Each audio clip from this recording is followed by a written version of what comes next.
Assalamualaikum warahmatullahi wabarakatuh.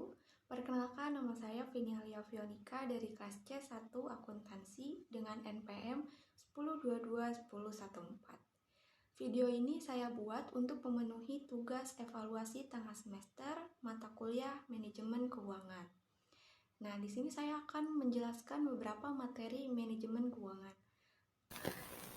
Baik, saya akan menjelaskan tentang manajemen keuangan. Apa sih manajemen keuangan? Manajemen keuangan merupakan upaya perusahaan untuk melakukan perencanaan keuangan, pengelolaan aset, penyimpanan dana, dan pengendalian aset atau dana perusahaan. Orang yang melakukan proses manajemen keuangan disebut manajer keuangan. Lalu apa tujuan manajemen keuangan? Yang pertama, untuk memaksimalkan keuntungan perusahaan. Yang kedua, menjalani pengawasan. Yang ketiga, menjaga arus kas perusahaan. Yang keempat, mengurangi resiko. Dan yang kelima, pengembalian dana pemegang saham.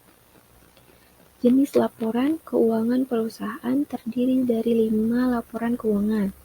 Yang pertama adalah laba rugi, arus kas, perubahan modal, neraca, dan juga catatan laporan keuangan perusahaan. Ruang lingkup manajemen keuangan. Yang pertama ada financial decision atau keputusan finansial adalah keputusan yang berhubungan dengan pengelolaan dan peningkatan keuangan yang bersumber dari berbagai modal. Dividend decision yaitu meliputi keputusan pembagian keuntungan kepada masing-masing pemegang saham perusahaan. Lalu ada investment decision, yaitu keputusan investasi yang berhubungan dengan bagaimana perusahaan atau organisasi memanfaatkan aset yang ada untuk mencapai tujuan. Sama halnya dengan financial decision, keputusan investasi juga memiliki keputusan jangka panjang dan pendek. Lalu ada analisis rasio laporan keuangan. Apa itu analisis rasio keuangan? Nah, analisis rasio keuangan atau financial ratio adalah suatu alat analisis yang digunakan oleh perusahaan untuk menilai kinerja keuangan berdasarkan data perbandingan masing-masing pos yang terdapat di laporan keuangan seperti laporan neraca, laba rugi, dan arus kas dalam periode tertentu. Analisis rasio laporan keuangan dikelompokkan ke dalam 5 kategori. Yang pertama ada rasio likuiditas, kedua rasio manajemen aset, yang ketiga rasio manajemen utang, keempat rasio profitabilitas, dan yang kelima ada rasio nilai pasar. Nah, rasio likuiditas. Rasio ini memberikan gambaran kemampuan perusahaan untuk membayar hutang yang jatuh tempo dalam 1 tahun. Berikut adalah rasio-rasio yang termasuk ke dalam rasio likuiditas. Yang pertama ada rasio lancar. Rasio lancar ini terdiri dari aset lancar dibagi dengan liabilitas lancar, dengan rata-rata industrinya 4,3. Lalu ada rasio cepat atau rasio acid test.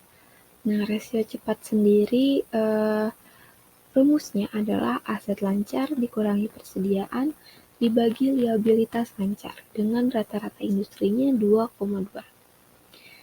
Nah, contohnya jika rasio lancar aset lancarnya senilai 12.000 dan liabilitas lancarnya senilai 3.500, maka menghasilkan 3,4. Ini artinya perusahaan kurang mampu membayar rasio lancar karena masih di bawah rata-rata industri.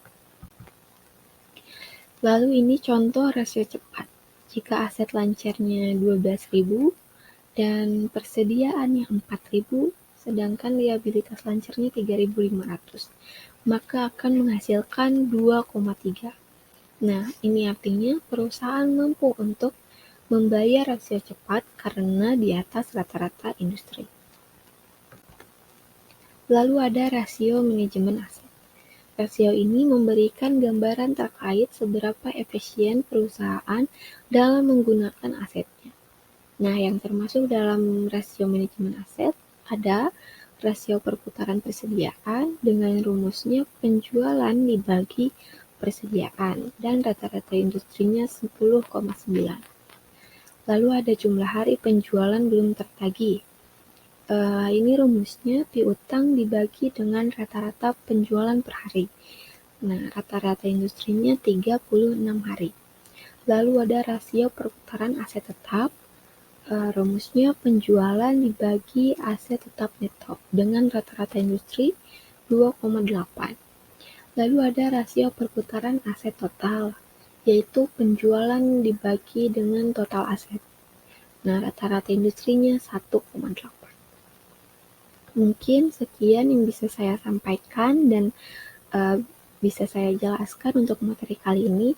Terima kasih. Wassalamualaikum warahmatullahi wabarakatuh.